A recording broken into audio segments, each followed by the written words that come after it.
Os pilotos podem roubar os holofotes, mas na Fórmula 1, o verdadeiro poder muitas vezes está no muro dos boxes. Os chefes de equipe podem construir dinastias ou destruí-las de forma espetacular. Neste vídeo, vamos mergulhar em escândalos, caos e erros inacreditáveis que abalaram o esporte. Fique ligado enquanto contamos os 10 piores chefes de equipe da história da F1. E começamos com um chefe que virou meme muito antes de virar vencedor.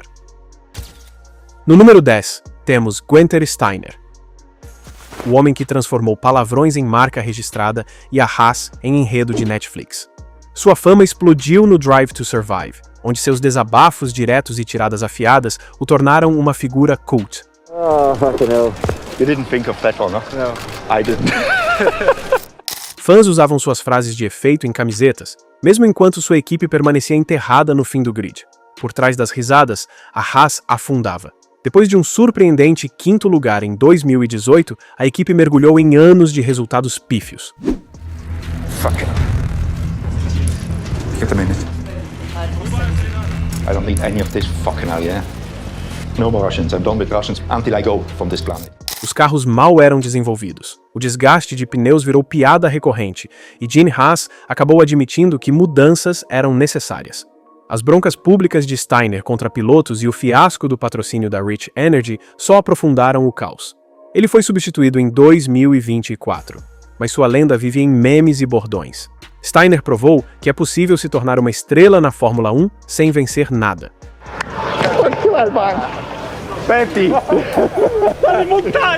Mas seu histórico também mostra que entretenimento sozinho não sustenta uma equipe. No número 9, chegamos a Cyril Abiteboul, o chefe francês que construiu sua reputação em uma promessa ousada.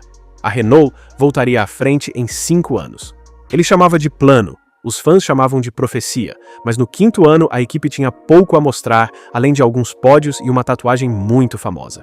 You know, Cyril's like a tattoo artist now, or designer. Yeah. When you sent me the template, A queda de Abiteboul foi o abismo entre palavras e realidade. A Renault subiu para quarto em 2018, mas caiu atrás da cliente McLaren no ano seguinte. As atualizações tão anunciadas fracassaram, e a luta pelo título que ele tanto sugeria nunca chegou. Cada entrevista virava lembrete do relógio de 5 anos que corria. Então veio a saga Ricciardo. Finally getting it done. We're getting it done. Cyril's gonna get his tattoo today. Abiteboul conseguiu um golpe de mestre ao tirar Daniel da Red Bull com um salário enorme, mas em um ano Ricciardo já havia perdido a fé e assinado com a McLaren. A despedida fria de Abiteboul, falando em unidade e compromisso, soou mais como uma mensagem de término do que uma nota oficial. E claro, a aposta da tatuagem, feita para ser uma piada leve, virou o símbolo mais memorável de sua gestão.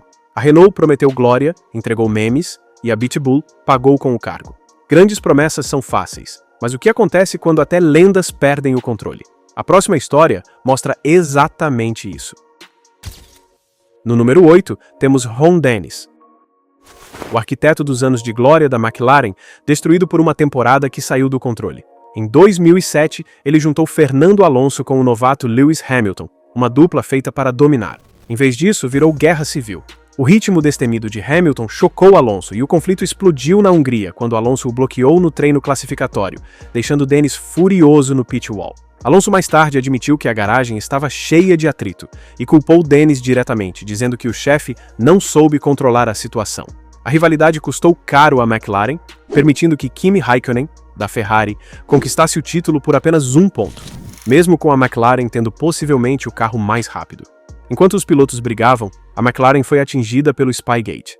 Um dossiê roubado da Ferrari em posse da equipe desencadeou uma das punições mais duras da história do esporte. Uma multa de 100 milhões de dólares e exclusão do campeonato de construtores. Foi o maior escândalo da Fórmula 1 e caiu diretamente nos ombros de Dennis. Seu controle de ferro escorregou, e a lenda que um dia simbolizava profissionalismo se tornou o rosto de uma das temporadas mais sombrias da F1. No número 7, temos Colin Coles, o dentista que virou chefe de equipe e parecia surgir sempre que uma escuderia da F1 estava em estado terminal. Ele comandou os sucessores da Jordan, Midland e Spyker antes de assumir a Hispania Racing, e em todos os lugares o padrão se repetia: pilotos pagantes e caos. Assentos eram trocados no meio da temporada como se fossem carros usados. com pilotos sendo dispensados ou chamados de volta conforme o patrocinador pagava a conta. Na HRT, o carrossel foi surreal. Num fim de semana, Narain Karthikeyan era afastado. No outro, estava de volta porque seu grande prêmio em casa exigia. A Red Bull até pagou para colocar o jovem Daniel Ricciardo na equipe, mostrando como Collis transformava o cockpit em moeda de troca.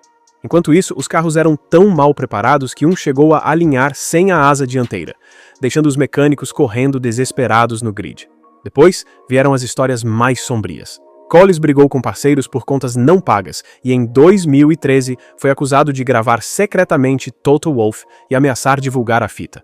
Para muitos, esse escândalo de chantagem consolidou sua fama de chefe de retaguarda mais controverso da F1. Um homem que mantinha as equipes vivas, mas sempre nos cenários mais nebulosos. Negócios obscuros nas sombras são uma coisa, mas o que acontece quando o poder cru está à vista de todos? O próximo nome mostra exatamente isso. No número 6, temos Jean-Marie Balestre, o poderoso dirigente da FIA, cuja sombra era maior do que a de qualquer chefe de equipe de sua época. Ex-combatente da resistência que virou político do automobilismo, ele governava com mão de ferro, chegando a declarar a Ayrton Senna: "A melhor decisão é a minha decisão." Democratic vote. Only let the driver by hand. I don't know, wait, you know. Uma frase que resumiu a arrogância que tantos pilotos odiavam. Seu papel mais infame veio durante as batalhas entre Prost e Senna, em 1889 e 1990. Em Suzuka 89, Senna foi desclassificado após colidir com Prost e retornar à corrida. Um veredito que o próprio Balestre defendeu enquanto cumprimentava Prost pessoalmente. Um ano depois, após Balestre recusar o pedido de Senna para largar do lado limpo do grid, o brasileiro jurou vingança. Na primeira curva, ele tirou Prost da prova a 240 km por hora, mais tarde admitindo que era retaliação por ter sido sabotado no ano anterior. O favoritismo e o estilo autoritário de Balestre transformaram decisões de campeonato em teatro político. Até seu passado na guerra e rumores de conflitos de interesse só aumentaram a aura de controvérsia. Para muitos fãs, ele permanece o arquétipo do autocrata que dobrou a Fórmula 1 à sua vontade. No número 5 temos Maurizio Arrivabene. Hi everybody, now it's my turn. I'm Maurizio Arrivabene, Ferrari Team Principal. O chefe da Ferrari, cuja gestão prometeu glória, mas deixou apenas frustração. Ex-executivo de marketing da Marlboro, tinha a imagem perfeita de general da escuderia.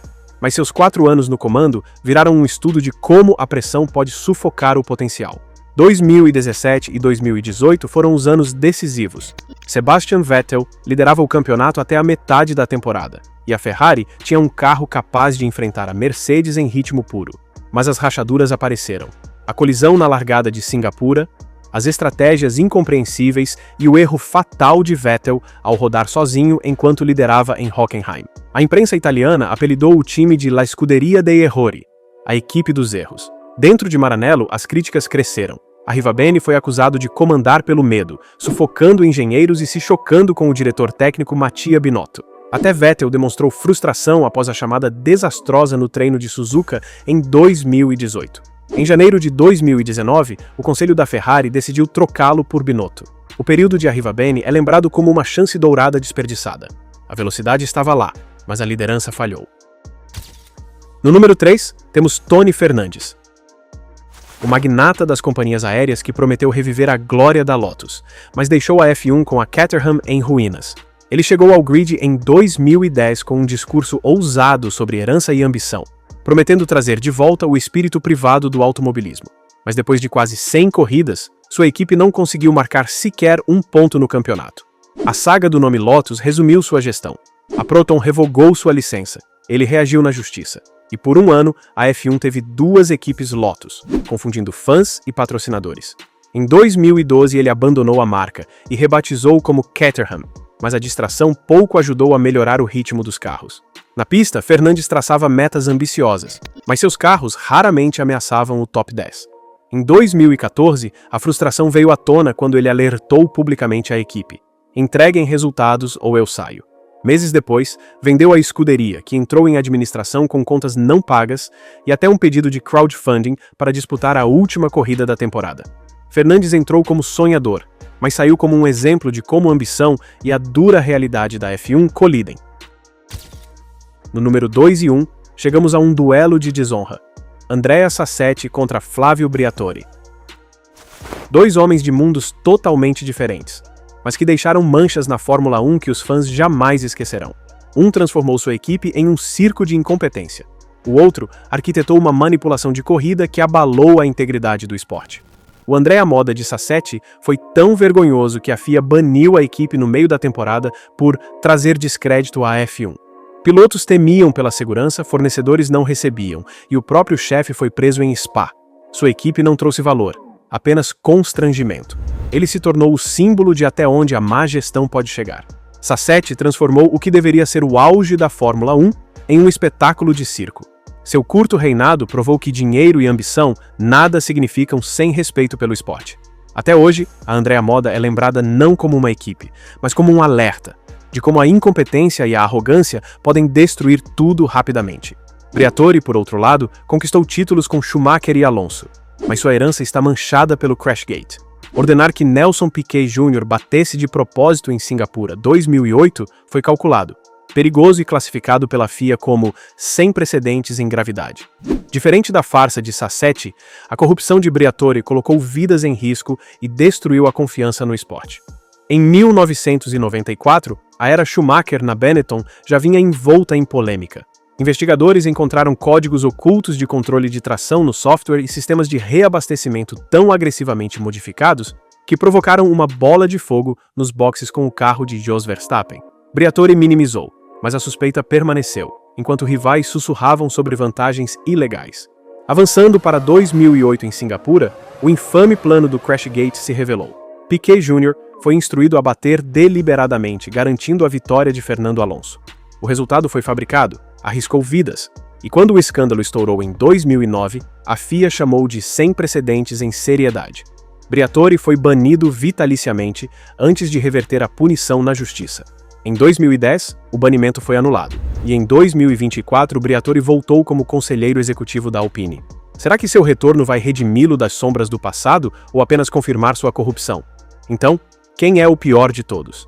Em termos de pura falência, Sassetti é o pior de todos os tempos. Em termos de colapso moral, Briatore leva sua própria coroa sombria. Duas marcas diferentes de infâmia, eternamente gravadas no hall da vergonha, da Fórmula 1. Qual chefe de equipe da F1 você acha que hoje está pisando em gelo fino? Será que Vasseur, Wolff ou Stroll estão a uma temporada ruim de cair na infâmia? Deixe suas teorias nos comentários, inscreva-se para mais análises profundas. E vamos debater quem pode escrever o próximo capítulo chocante.